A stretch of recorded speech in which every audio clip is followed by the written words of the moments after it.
Yang pertama saya nak ulas berkenaan dengan himpunan tangkap Azam Baki tadi. So tadi himpunan tangkap Azam Baki, saya tengok tadi apa ni, jumlah himpunan tadi tu berita kata 500 orang. Tapi saya rasa lebih ramai lah kot daripada 500. Rafizi kata 1000. Dan ada yang kata 1000 ke 2000 lah. So saya ingat dalam anywhere between probably about 500 to 1000 or maybe more than that. Dia boleh lagi ramai tadi saya rasa. So saya expect, saya punya anggaran ataupun saya punya expectation, okay, saya punya expectation lebih ramai lah. Tapi mungkin kerana hujan, tadi hujan so hujan tadi agak lebat. So sebab itu mungkin kehadiran itu tak seperti expect. But anyway, it's a good turnout. Tadi saya nampak dia hujan. So dan ramai juga pemimpin-pemimpin daripada parti-parti politik saya nampak tadi. Dan saya nampaklah mereka naikkan plakat tangkap Azam Baki. So Azam Baki dah tidak di renew dia punya kontrak macam yang kita jangka lah, macam yang saya jangka. Sekejap lagi kita cerita siapa ketua Pesuruhjaya SPRM yang baru ini yang akan mengambil alih tugas pada 13 Mei. So Azam Baki last day dia 12 Mei 2026. So Ketua Pesuruhjaya SPRM yang baru ini akan mengambil tugas pada 13 Mei tahun 2026. Tadi saya nak ulas sikit. Kenapa? Alamak. Why ada lag? Okay. Saya nak ulas sikit berkenaan tadi. Saya nampak ramai jugalah ahli-ahli politik. So semalam saya dah bagi tahu ini adalah himpunan mahasiswa. Bagus. Mahasiswa teruskan. Dan tadi parti muda. Parti muda pun ada. Bagus. Saya nampak ucapan-ucapan daripada parti muda. So sebelum tu kita tengoklah, tunjuklah ucapan-ucapan daripada mereka ini tadi. Saya buka. Saya perhatikan juga. Saya tak turun tadi. Alamak. Siapa pula? Okay. Saya tak turun tadi sebab saya nak bagi saya perhatilah daripada jauh. And at the same time, saya nak orang-orang muda lead this thing. Kita yang dah lama-lama dah veteran, bukanlah veteran sangat, bukanlah tua sangat, saya tak tua sangat lah ya. Bagi laluan pada orang muda. This is orang muda punya do. We should support them from the back, but at the same time bagi dia lah the spotlight. Mana tadi? Saya buka tadi ucapan-ucapan dekat page ini, ada banyak tadi. Okay. Ini siapa? Okay, ini tadi.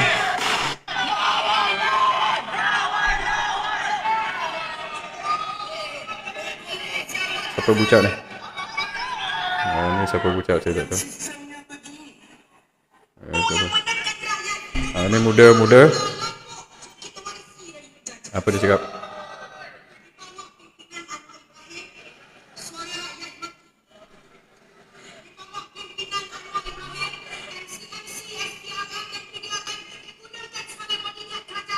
Okay, dia cakap macam tu. Okay, lagi.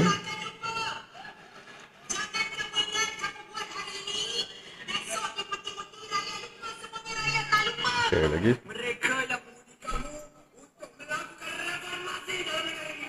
Okay.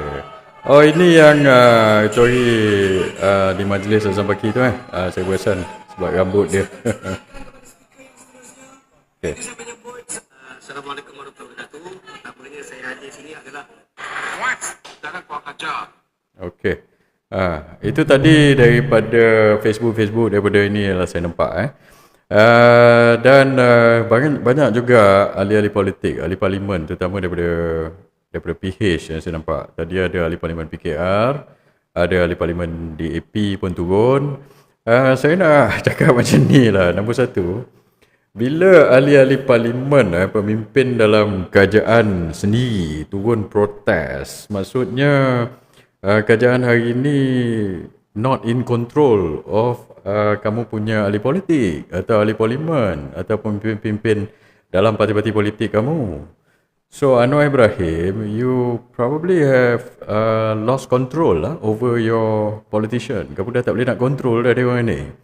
So bukan sahaja pembangkang yang semak imbang kamu. So sekarang ni dalaman parti politik, dalaman PH, dalaman PKR, dalaman DAP ni pun tak bersetuju dengan kamu sampai they take it to jalanan. Kamu faham tak, Anwar Ibrahim?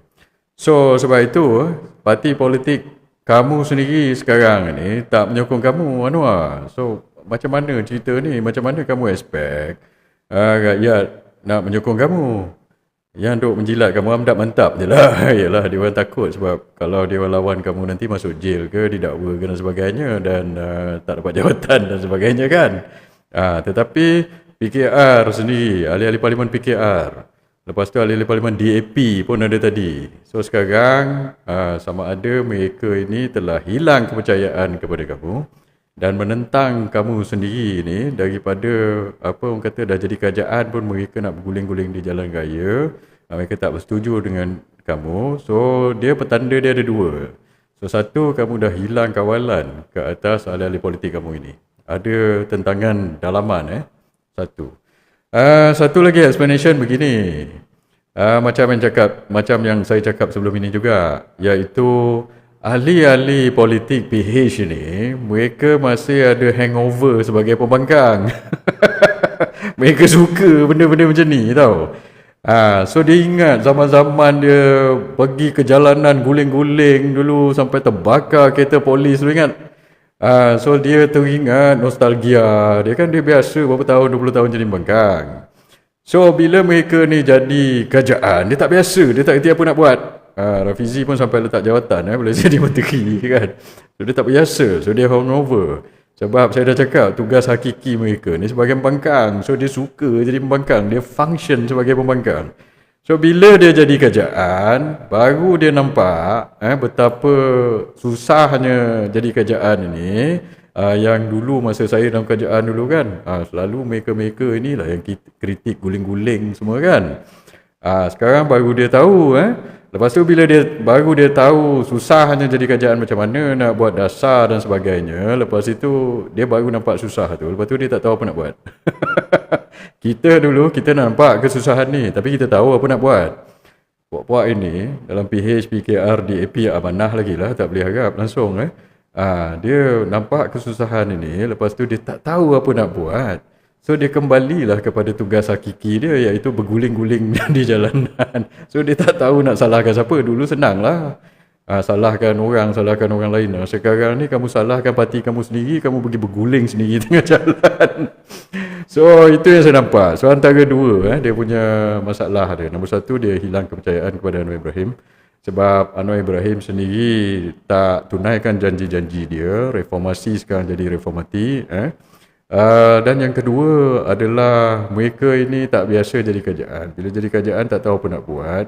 So mereka teringat nostalgia, mereka guling-guling menentang kerajaan dulu. So sekarang ni bila dia jadi kerajaan pun, dia pergi guling-guling menentang kerajaan dia sendiri. Itulah cerita dia. Sampai saya nampak tadi ada seorang dalam video ahli parlimen DAP siapa yang nak buat darurat tu, siapa nama dia saya tak ingat, Kota Melaka tak salah saya nampak dia ni. Dia, kamu dalam kerajaan, kalau kamu minta darurat untuk tangguh pilihan raya, kamu pergi tadi kamu guling-guling, kamu orang dia tak ada WhatsApp group ke? Rafizi tu tak sakira lah, dia memang bergaduh dengan Anwar Ibrahim. So sekarang dia kerja, dia memang nak menjatuhkan Anwar Ibrahim lah.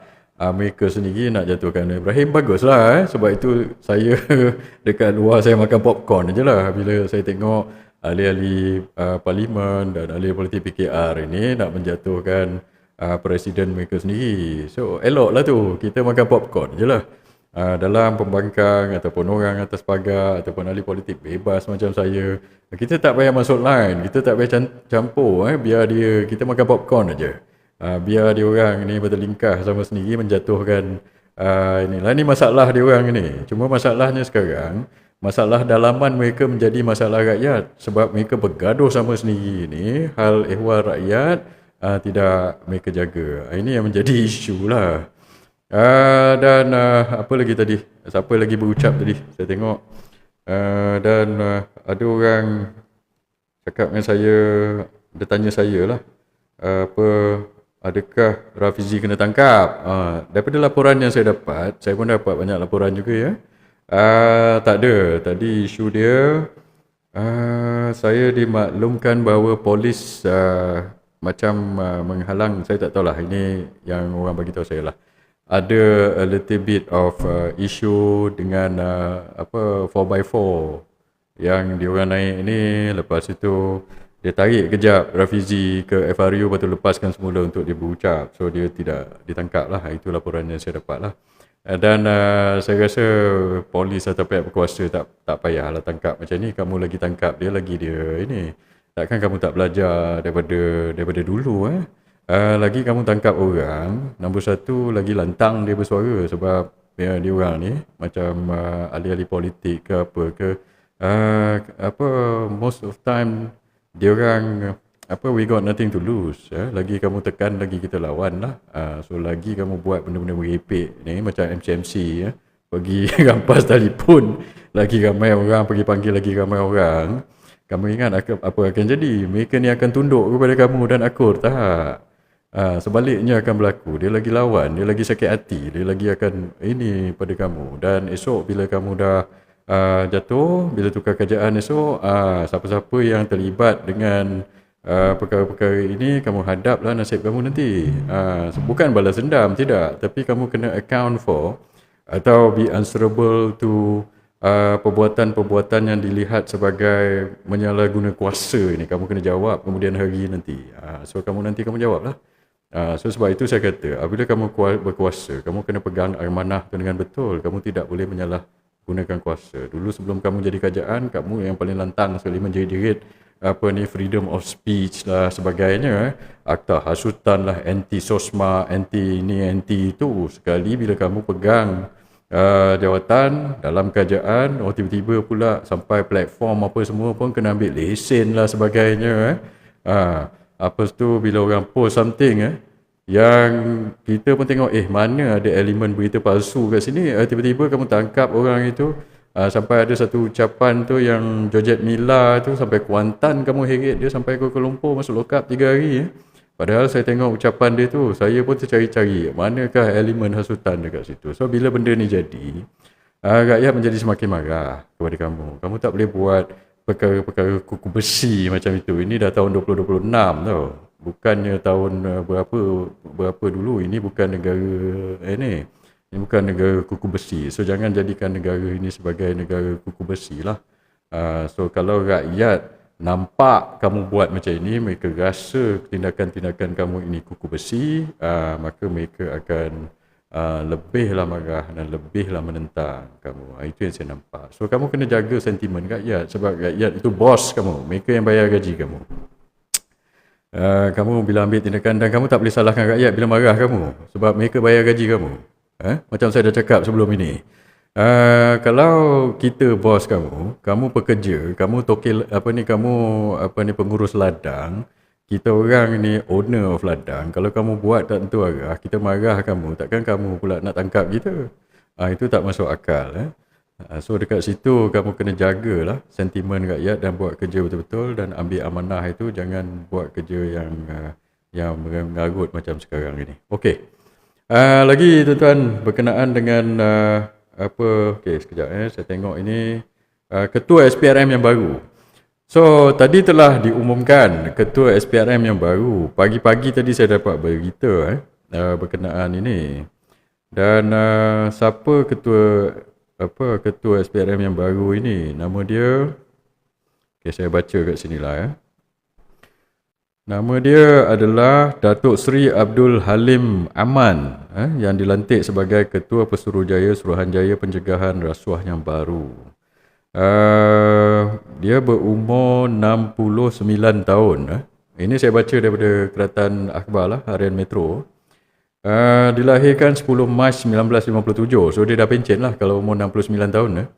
Saya tak pasti berkenaan dengan hal ini sebab dulu ada isu yang mengatakan bersara wajib 65 tahun. So sebab itu dulu ingat tak ada huru-hura yang kata Ambiga lah nak dilantik jadi ketua projek SPRM. Lepas tu ada orang kata tak boleh sebab dia dah lebih 65. Saya so somebody kena inilah. Tapi saya pretty sure lah bila dia dah apa orang kata kenyataan ini dikeluarkan dan Sri Paduka Baginda Tuan Agong pun saya rasa dah bersetuju. Of course I think they've checked lah kot daripada segi undang-undang berkenaan dengan umur ni. So 65 tahun tu most probably not an issue lah, not like macam yang sebelum ni dia orang kata. So dia background dia undang-undang, hakim. Sebelum ini dia ijazah sarjana undang-undang kepujian daripada Universiti Melaya pada tahun 1982. Kemudian dia pergi buat master undang-undang di University of Hull, United Kingdom pada tahun 1996. Kemudian dia orang Melaka, kelahiran Melaka. Berkhidmat pelbagai jawatan selama 22 tahun termasuk Peguam Persekutuan. So Federal Council di Jabatan Peguam Negara, pernah jadi magistrate di Keluang dan Muar dan penolong kanan pendaftar Mahkamah Tinggi Melaka. Selain itu pernah jadi hakim Mahkamah Session di beberapa lokasi termasuk Tawau, Sandakan, Kuala Lumpur, Georgetown dan Ampang. So it's pretty experience in the circuit lah. Maksudnya dalam mahkamah ni pernah banyak kali jadi hakim. Abdul Halim juga pernah berkhidmat sebagai peguam Persekutuan Kanan di Lembaga Hasil Dalam Negeri. So dekat LHDN pun dia pernah berkhidmat. AGC selain penasihat undang-undang Negeri Pahang, pernah jadi PUU Negeri Pahang. Tahun berapa saya tak ingat, dia tak nyatakan. Timbalan Pendakwa Raya dan Ketua Bahagian Penyelidikan di Pejabat Ketua Hakim Negara. Pada 2005 telah dilantik sebagai Pesuruhjaya Kehakiman di Mahkamah Tinggi Temerloh. 2005, 21 tahun lepas, lantik jadi hakim di Mahkamah Tinggi Temerloh sebelum dipindahkan ke Kuantan pada 2006, kemudian dinaikkan pangkat sebagai hakim Mahkamah Tinggi pada 2007. Okey.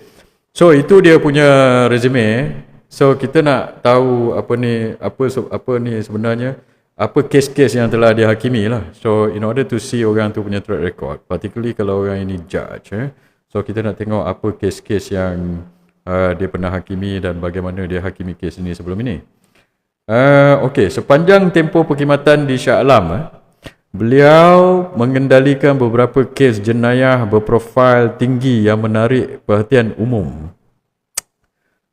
Antaranya perbicaraan kes bunuh eksekutif pentadbiran TV9 pada 2015 di mana beliau membebaskan tertuduh selepas memutuskan siasatan dan bukti forensik pihak pendakwaan tidak mencukupi menegaskan kepentingan prosedur siasatan yang betul. Okey. So dia menghakimi satu ada kes bunuh eksekutif pentadbiran TV9 2015 dan dia telah bebaskan tertuduh. Dan dia bebaskan ini sebab dia memutuskan siasatan dan bukti forensik pihak pendakwaan tidak mencukupi menegaskan kepentingan prosedur siasatan yang betul. Okey, yang ini saya setuju lah. Sebab saya pun sama, saya not only justice ni has to be seen to be has to be done, but it has to be seen to be done, and salah satu daripada elemen yang penting kepada orang kata keadilan ni, undang-undang ni, judiciary ni adalah procedural justice. Apa tu procedural justice? Apabila kita menghakimkan orang itu atau tangkap orang itu atau menyiasat orang itu, dia kena ikut prosedur tau. Dia tak boleh buat sesuka hati. So kalau ada masalah dalam prosedur penghakiman itu, kalau orang persoal macam mana kamu buat penghakiman atau penangkapan atau penyiasatan itu, ini menjadi masalah. So bukan sahaja daripada segi kita pergi bicara, tapi macam mana kita tangkap orang tu, macam mana kita siasat, macam mana kita adili dia, itu adalah sangat penting. Ini pada saya juga. Sebab itu saya bawa kes Datuk Najib dulu, ingat? Pasal kes Datuk Najib, kes SRC, kes 1MDB, yang sideline sikit, ada orang fitnah saya lagi, dia kata, oh takkanlah Hisham Jalil ni tak terlibat dalam 1MDB SRC, ada satu posting tu. Dia orang ni nak fitnah saya macam-macam sekarang ni. Saya ni mungkin ancaman besar mereka inilah, padahal saya parti pun tak ada. Saya ni dah menjadi ancaman pada kerajaan ke apa ni? Semalam kawan saya yang adalah kerja saya tak boleh bagi tahu dia kerja kat mana. Dia cakap dengan saya, dia kata memang ada, dia dengar cerita, bukanlah dia dengar cerita lah, mengikut dia punya laporan, ada arahan daripada pejabat tertinggi untuk meletakkan target untuk memburuk-burukkan dua orang, saya dengan Azri. Dia cakap, so saya cakap, oh ya ke, Azri nombor 1, saya nombor 2 lah kalau macam tu. Saya cakap macam tu. Dia tak, dia kata awak nombor 1, Azri nombor 2. So saya ni enemy of kajian PH ni number 1 ke saya ni, sampai mereka nak buruk-burukkan saya macam-macam ni. Macam-macam lah video dia buat, fitnah dia buat, ada orang-orang yang buat fitnah, buat penulisan kreatif, video kreatif pasal saya macam-macam tu kan. Tak apalah, nanti dia orang ni akan hadap lagi kifarahnya. Itu dan orang kata pasal kes Datuk Najib tu, saya tak terlibat lah NDB dengan SRC. Kalau saya terlibat, saya ingat dah lama lah saya dipanggil sebagai saksi, ataupun saya ditangkap, ataupun saya masuk jail sekali dengan Tun Najib ke apa, saya tak tahulah. But the thing is, lepas masa perbicaraan itu, saya bawa kes ini sampai saya kena contempt, kes menghina mahkamah, ingat tak dulu? Risiko, lepas tu saya pergi mahkamah, naik turun mahkamah, berdepan dengan hukuman penjara dan sebagainya. Alhamdulillah saya didapati tidak bersalah pasal kes ini. The thing is, itu kes Datuk Najib lah tu. Dan saya bawa kes Datuk Najib ni kenapa? Saya tak pernah cakap Datuk Najib itu bersalah atau tidak bersalah. Siapa yang tahu-tahulah benda ni, saya dah berulang kali banyak sekali cakap. Saya kata, saya tak cakap Datuk Najib itu bersalah atau tidak bersalah. Tetapi what's important to me is Datuk Najib mendapat perbicaraan yang adil, iaitu prosedur tu kena betul. Bila mereka mengadili dan menghakimi Datuk Najib, dia tak boleh ada, kita tak boleh ada was-was. Dia ni tak ikut prosedur ke? Kenapa jadi macam ni? Apa salah dia macam ni? Asal ni? Itu tak boleh. So this is very important to me. So orang hakim ini, masa itu dia telah membebaskan tertuduh selepas memutuskan siasatan dan bukti pihak pendakwa tidak mencuri menegakkan kepentingan prosedur siasatan yang betul. Okey, ini satu markah. Okey, pada 2019 beliau menjatuhkan hukuman mati ke atas 3 individu dalam kes pembunuhan tanpa mayat di Klang dengan menyifatkan jenayah terbabit sebagai kejam, ganas dan tidak berperikemanusiaan. Okey. Dia juga telah menjatuhkan hukuman mati kepada pembunuh walaupun tanpa mayat 2019. Okey, 2019 juga pada tahun yang sama Abdul Halim menolak rayuan penceramah Wan Ji Wan Hussein. Oh, dia ke yang telah menghakimi Wan Ji ni? Wan Ji Wan Hussein dalam kes hasutan yang membabitkan komen terhadap Sultan Selangor dan meningkatkan hukuman kepada 1 tahun penjara dengan merujuk kepada prinsip rukun negara mengenai kesetiaan kepada raja. So he was referring to prinsip rukun negara, kesetiaan kepada raja, dan dia telah tambah hukuman ke atas Wan Ji Wan Hussein dalam kes hasutan membabitkan komen terhadap Sultan Selangor. 1 tahun Wan Ji kena. So hakim itu adalah Abdul Halim ni lah. Dan pada tahun 2021 beliau menjatuhkan hukuman mati terhadap suami seorang pengasuh atas kesalahan membunuh bayi berusia 19 bulan, menyifatkan perbuatan itu sebagai tidak berhati perut dan tidak berhati perut lah, betul itu kejam. Okey, lepas itu apa lagi dia buat ni? Okey. Kemudian 2022 menjatuhkan hukuman penjara 13 tahun terhadap seorang peniaga menghadapi tuduhan membunuh kekasih ibunya. So dia banyak menghakimi kes bunuh ni. Dan dia masukkan orang tu dalam penjara, kecuali yang tadi itulah satu bila tak ikut prosedur lepas. 21 menjatuhkan hukuman mati terhadap seorang bekas tukang gunting rambut selepas mendapati bersalah membunuh bayi perempuan. 2019 menjatuhkan hukuman ketali gantung terhadap 3 sahabat sebab mereka didapati bersalah atas tuduhan membunuh seorang lelaki. Menolak rayuan 2019 menolak rayuan terhadap sabitan. Okey, yang tadi Wan Ji. Dia mensabitkan. Ada satu tadi dia lepaskan sebab tak ikut prosedur.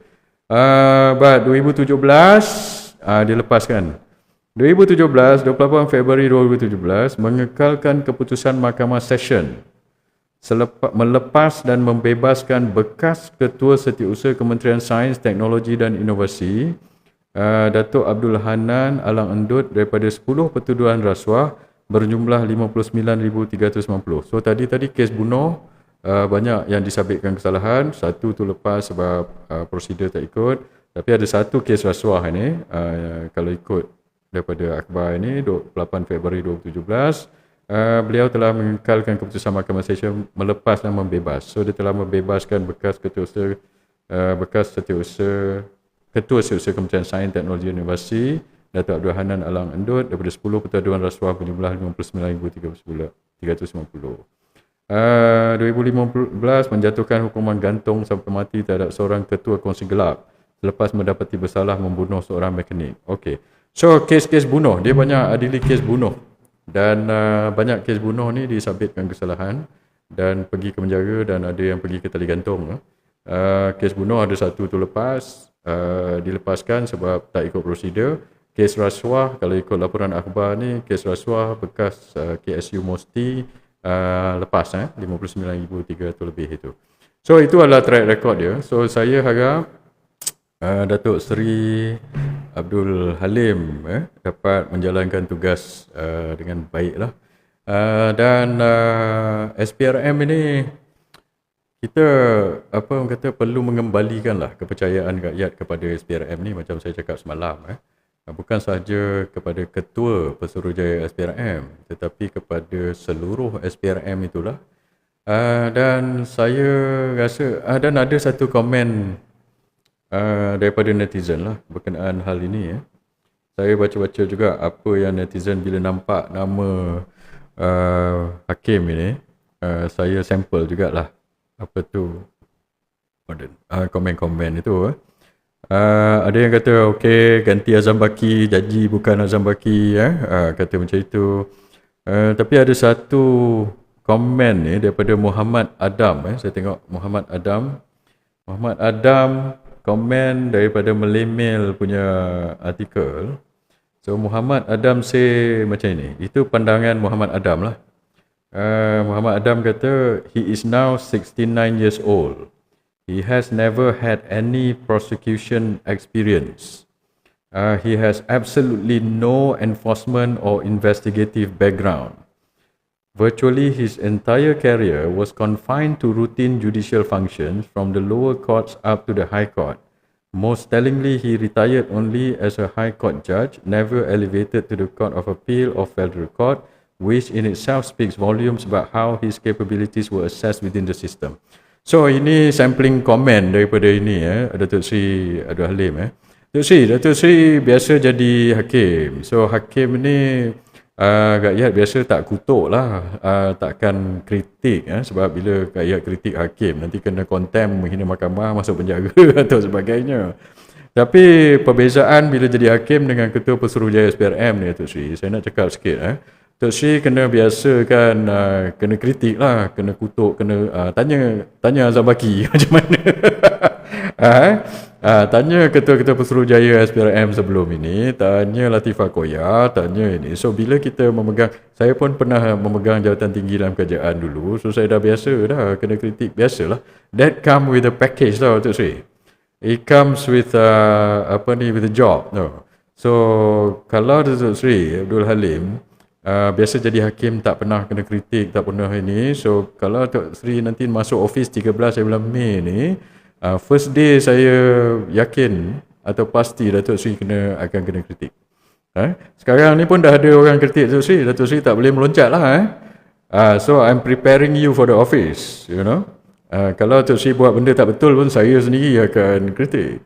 Dan orang-orang yang tadi pergi buat himpunan Azam Baki di Sogo tu, kalau Datuk Seri buat tentu arah, mereka orang yang sama itu akan pergi guling-guling lagi di jalan raya. Kalau himpunan itu turun Azam Baki sila akhir bulan, kalau Datuk Seri buat tak tentu arah, dia orang akan himpunan turun Abdul Halim. It's not impossible, tak mustahil. So I'm trying to tell you is that get used to being criticized, sebab as a judge mungkin Datuk Seri tak biasa kena kritik. Tapi as a ketua Pesuruhjaya SPRM, it comes with the job. It's a package lah. Kalau ahli politik macam saya ni, tak ada masalah lah. Kulit dah tebal. Bukan sekadar orang kritik, orang fitnah kiri kanan depan belakang. Yang saya tahu. Yang saya tak tahu dalam WhatsApp group ke yang apa bisik-bisik itu. Itu perkara biasa untuk kita orang ini. Ini tak menjadi masalah. Tapi setengah-setengah orang yang biasa dalam servis kerajaan, terutama hakim-hakim, hakim biasa kamu buat keputusan, lepas tu keputusan kamu diterima, lepas itu bila orang kritik kamu boleh condemn kan orang itu. Mungkin kamu tak biasa dikritik, tapi sekarang sebagai ketua Pesuruhjaya SPRM, so you got to get used to. You have about Mei ada berapa sebulan lagi lah lebih kurang 3 minggu lagi untuk persiapkan diri mentally supaya kamu biasakanlah dengan perkara-perkara ini. Nombor 1 Muhammad Adam tadi, dia ini dah first kritik. Belum kamu masuk office dia dah kritik dah, kamu biasa-biasakanlah ya. Jangan marah dia pula. This is biasalah. This is normal. Lepas tu apa yang dia cakap ini mungkin ada asas Saya tengok ada asas because dia tengok kamu punya background. Dia kata kamu SPRM ni is dia prosecution punya agency tau. And he said you have no prosecution experience. So bila kamu tak ada enforcement atau investigative punya background and tak ada prosecution punya background, so you will depend atau kamu kena bergantung kepada pegawai-pegawai kamu. So Datuk Seri, bila Datuk Seri bergantung kepada pegawai-pegawai ni, I'm pretty sure you are a good man lah. So I'm pretty sure. But if you depend on orang untuk prosecution because you don't have any prosecution punya experience and investigation punya experience macam yang Muhammad Adam komen tadi. So bila Datuk Seri tak ada, you don't have any of the experience, you will depend on pegawai-pegawai kamu lah nanti. So sebab itu saya cadangkan supaya Datuk Seri pilih pegawai-pegawai yang bagus. So bukan saja di atas itu di replace, actually di bawah itu pun boleh di revamp, boleh di restructure. So what we need in government punya structure ni, good men, ataupun a group of good people lah untuk execute. Dalam kerajaan ramai good men. Tak semua good men and good women lah, good persons lah, good people. Tak semua mereka ni korup. Adalah yang korup, main saham tak tentu arah lah, apa benda lah, ambil duit bawah meja lah, itu ada. Tapi pasal nila setitik ini rosak susu sebelanga tau. Saya dalam servis berapa tahun, GLC, half of my career in GLC, half in the government, 20 years service. Saya tak pernah ambil rasuah. Ada ramai, apa pasal ni, Kun Connect. Bila cakap pasal rasuah ni terus ada gangguan. Okey. Saya tak pernah ambil rasuah, saya tak pernah salah guna kuasa. So ramai lagi orang yang macam saya, tahu.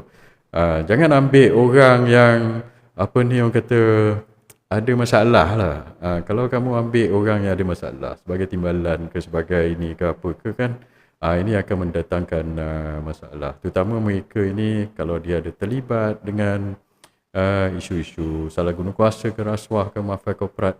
So tugas utama Datuk Seri dulu sebagai judge, dia cara kerja dia mungkin lain sikit lah.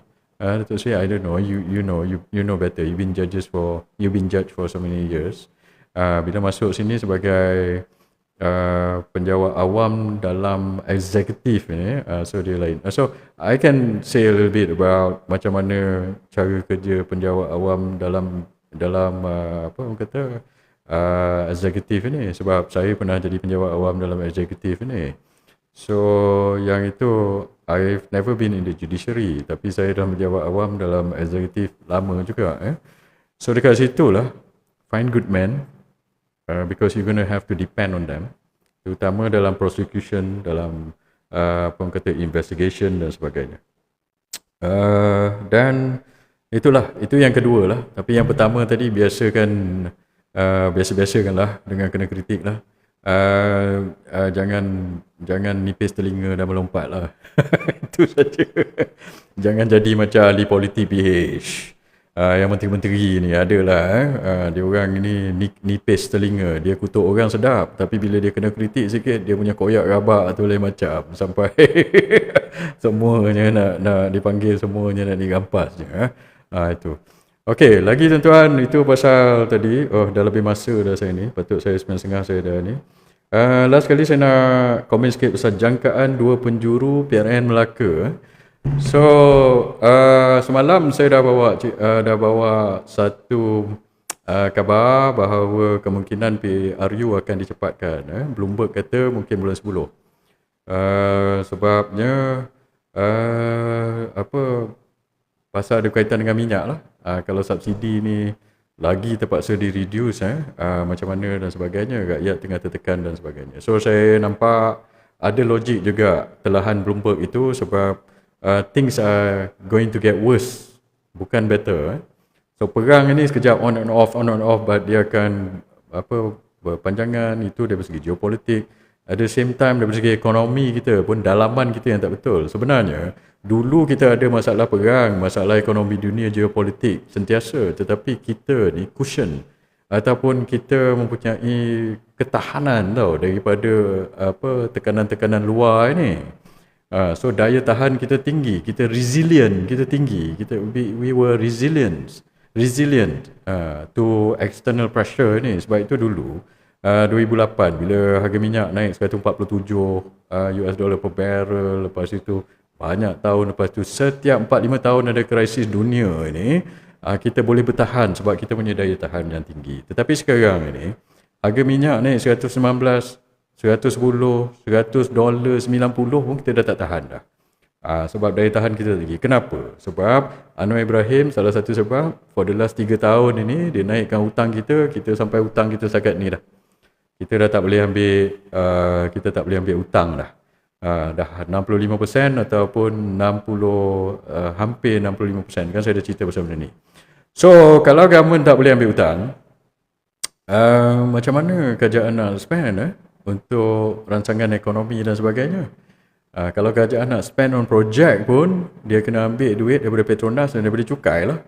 So 3 sumber je daripada kerajaan ni yang sumber besar-besar yang kita ambil. Satu, cukai daripada rakyat. Second, daripada Petronas yang melibatkan subsidi ataupun pemotongan subsidi kepada rakyat, kenaikan harga minyak kepada rakyat. Yang ketiga adalah hutang daripada bond kerajaan yang ambil daripada banyak yang beli bond ni, EPF dan sebagainya. Tetapi ikut undang-undang, kita tak boleh ambil hutang melebihi daripada 65%. So sekarang ni kadar hutang kita dah hampir atau dah melepasi 65%. So ikut undang tak boleh ambil dah. So kita tak boleh ambil hutang. So macam mana kerajaan nak ambil duit, nak spend project, itu yang saya kata tu, naikkan harga minyak dan naikkan cukai. So bila jadi macam ni, dia dah jadi orang kata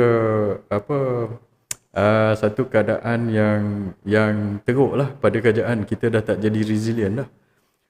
Sebab kalau kata kita hari ada cadangan daripada pakar-pakar ekonomi lah dia pakai ekonomi ni macam-macam. Kadang-kadang ada pakai ekonomi buku pun ada, pakai ekonomi yang bank pun ada, pakai ekonomi yang tak pernah buat dasar pun ada, pakai ekonomi akademik pun ada. So kalau dia orang tak pernah kerja kerjaan, sebab ekonomi ni luas itu yang pakar-pakar yang ada PhD tu. Kalau yang tak ada sijil itu lagilah, itu tak boleh pakai lah, tak boleh layan lah, buang masa, wasting time je.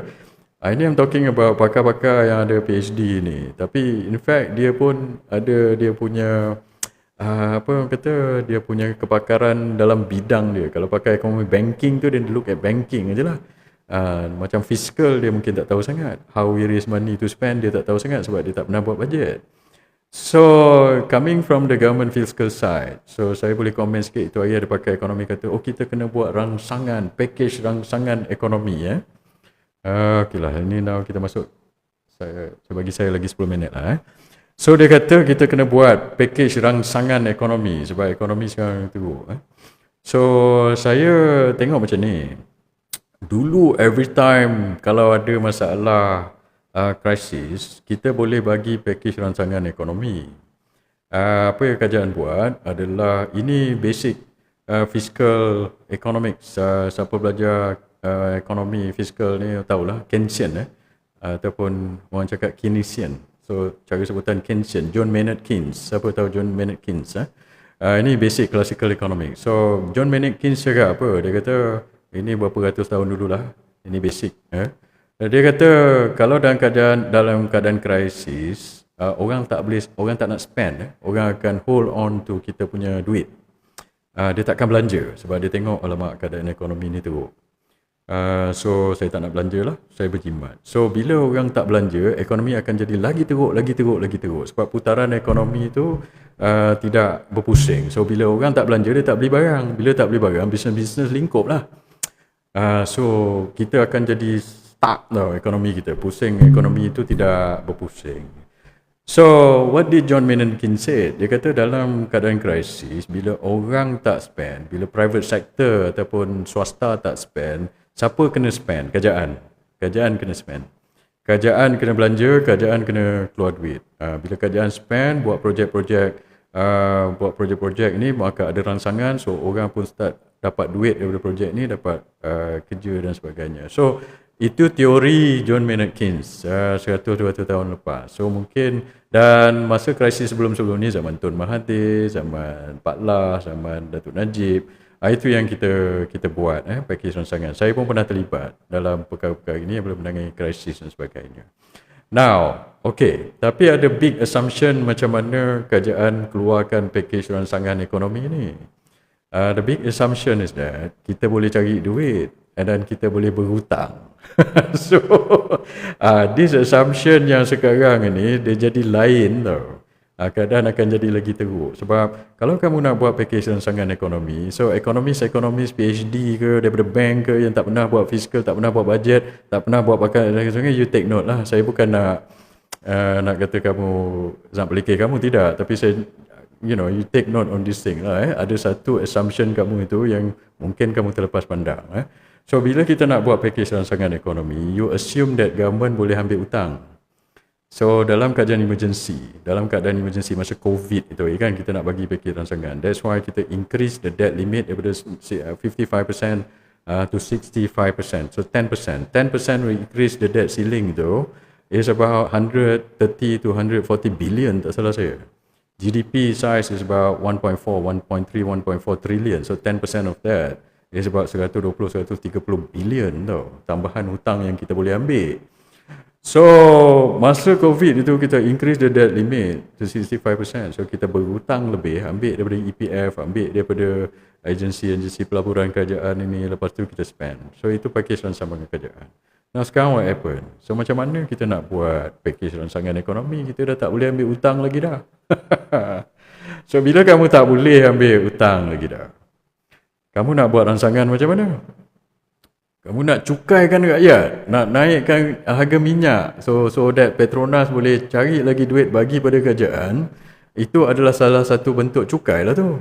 Bila kamu orang kata potong subsidi, naikkan harga diesel, that is a form of taxation. Daripada Petronas tu ambil duit, dan satu lagi naik, Anwar Ibrahim cakap 200 billion or something like that tu kan, daripada LHDN. So kamu cukaikan pada rakyat. The thing is, lagi kamu naikkan cukai, lagi kamu naikkan harga minyak, lagi rakyat tak spend. Sebab dia tengok kadar kemampuan dia untuk berbelanja tu lebih rendah. So kalau dulu orang isi diesel satu tong dalam 200, sekarang satu tangki tu dalam 400-500 tau. So orang dah sikit pula duit dia untuk berbelanja benda-benda lain. Itu tak campur kenaikan harga barang yang lain itu. So orang tak spend tau. So kalau kamu nak buat package rangsangan melalui percukaian dan juga melalui kenaikan harga minyak, itu dah jadi tak masuk akal. Itu lagi backfire dan akan menerukkan lagi keadaan ekonomi. So sebab itu saya cakap, saya punya cadangan apa. Ada orang kata, kita tak boleh, government have to spend. Saya cakap, sebab kita tak boleh berhutang, you have to reprioritize you punya spending. Sekarang saya dah cakap, semalam saya dah cakap, macam mana you reprioritize you punya spending. Okey, yang projek-projek merepek mengarut itu 2 bilion IC mafia korporat tu cancel. 17 bilion dekat Pulau Pinang itu untuk buat LRT itu pun tangguhkan dulu. Buat projek yang betul-betul boleh orang kata merangsang ekonomi. Daripada kamu spend 17 billion LRT Pulau Pinang dan 4 billion Kota Madani, that 17 plus 4 is 21 billion, dan project IC 2-3 billion, that already what, 23-24 billion itu. Baik kamu buat apa lebuh raya Pantai Timur 3 tu, it only cost you 9.8 billion. So 9.8 billion. Kalau kamu buat highway tu daripada Terengganu pergi Kelantan dan siap itu, satu dia akan melegakan trafik dekat situ. Satu lagi dia akan boleh menambahkan kegiatan ekonomi daripada situ Pantai Timur ini. Bila siap ECRL, bila siap benda itu, lagi banyak kegiatan ekonomi boleh dibuat itu. Ketepikanlah unsur-unsur politik ni. Kamu bila nak buat LRT Pulau Pinang, kamu setuju untuk pakai duit pembendaraan 17 bilion, tapi bila nak buat LRT lebuh raya Pantai Timur 3, kamu suruh pakai PFI, duit swasta, konsesi dan sebagainya. Ini tak masuk akal pada saya. So buat jalan dulu baru buat LRT. Buat apa jalan tak ada, LRT nak buat dulu. Ini tak masuk akal. Bila jalan semua dah okey, dah tak sesak, kamu nak tambah lagi upgrade nak buat LRT, okeylah. Ini jalan pun tak ada dekat sebelah sana, kamu nak buat LRT dekat sini. Ini tak masuk akal. So you have to prioritize your spending. So that is in terms of ekonomi lah saya nak cakap sikit. Okey tuan-tuan, sekarang dah pukul apa? Lagi satu saya nak cakap apa, nanti kita akan ke udara lagi. Okey, saya ambil lagi 6 minit lah. Saya ambil soalan pula lah. Apa tadi saya nak cakap? Dua penjuru PRN. Okey, jangkaan dua penjuru PRN, itulah tadi kita segue sikit. Itulah yang saya dengar begitulah. Sebab Melaka ni dia kajian perpaduan, dia bukan macam Johor. So kita tengoklah. So kemungkinan besar Perikatan Nasional akan berlawan dengan Pumdap Mantap lah. Saya panggil Pumdap lah. PH Amdap Mantap. PH Amdap. Cakap Amdap Mantap nanti orang melenting. Amdap ni selalu melenting lah bila kita sebut Amdap. Tapi nak PH Amdap, Pumdap lah. So PN lawan Pumdap. Kamu nak sokong siapa? Kamu sokong nanti. Dua penjuru. Kita tengok macam mana nanti. Okey, lagi Pumdap Mantap. Okey. Okey. Terima kasih kepada yang repost. Pumdap Mantap. Apa ni, bro dah hantar LOD kepada Hussein. Itu tak tunggu je, lawyer saya tengah uruskan semua tu.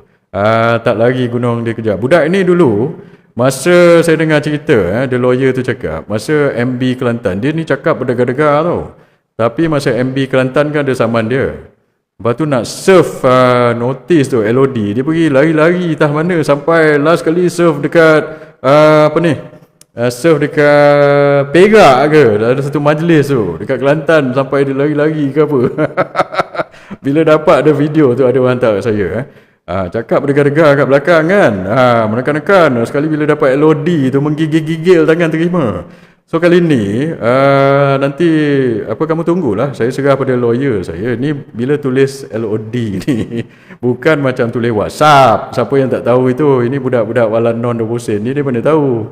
Kamu nak tulis LOD, ini benda nak pergi mahkamah. Bukan kamu nak tulis surat macam nak hantar pergi sekolah kamu. Ini saya serah pada lawyer lah. Lawyer dia tahulah apa nak buat. Kamu ingat kamu lagi pandai daripada lawyer ke? Saya pun serah pada lawyer lah. Kepada yang cakap besar sangat itu, kamu tunggulah. Kamu jangan lagi-lagi terkencing dalam seluar pula. Itu lagi masa mati besar Kelantan bagi LOD, kamu menggigil-gigil terima. Kali ni mungkin kencing dan seluar, saya tak tahulah. Kamu tunggu je lah. Tak lagi gunung dikejar. Kamu tunggulah gunung LOD nanti. Okey, lagi. Saya memang akan saman sebab dia orang ni dah terlebih-lebih sangat fitnah saya. Dulu biasa, kalau dalam politik, orang biasalah kadang orang kutuk-kutuk kita buat cerita tu kan, saya tepis-tepis sajalah. Kadang-kadang saya bagi peluang tau. Okeylah, kalau kita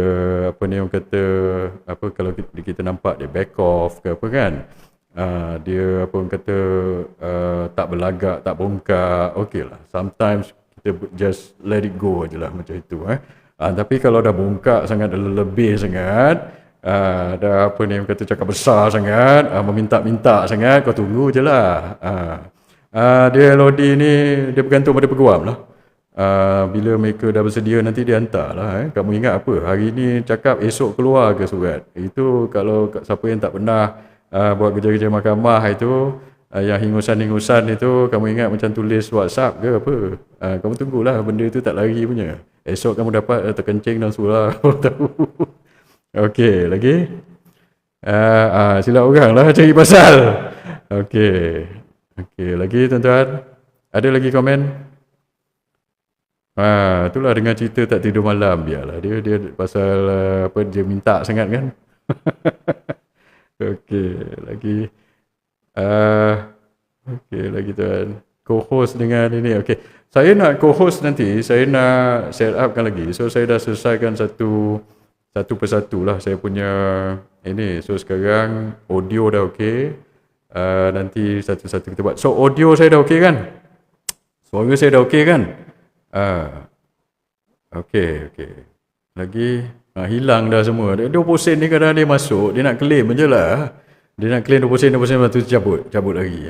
Bila kita ni okey. View saya dia kadang-kadang bila kita dah tinggi, lepas tu dia biasalah dia orang cekik. Dia akan apa? Dia akan restrict tau view saya. Itu perkara biasa. Dulu berapa saya tengok walaupun 11,000 orang share tapi view saya tak apa dia sekat tau. Itu perkara biasa. So sebab itu saya post pada 2-3 platform supaya satu lagi platform tu boleh record lah. Okay, sekarang pukul apa dah? Oh, dah disconnected pula dah. Asal ni. Tengok dia kacau tau. Sebab itu view saya dia masalah sikit. Dia disconnect lah, kadang-kadang kacau macam tu lah kan. Nak macam mana dia ni koyak dengan saya. Okey, lagi 1 minit lagi. Okey tuan-tuan, sudah pukul 10. Saya pun nak keluar kejap. Wabillahi taufik wal hidayah. Nanti kita jumpa lagi lah. Wassalamualaikum warahmatullahi taala wabarakatuh. Terima kasih.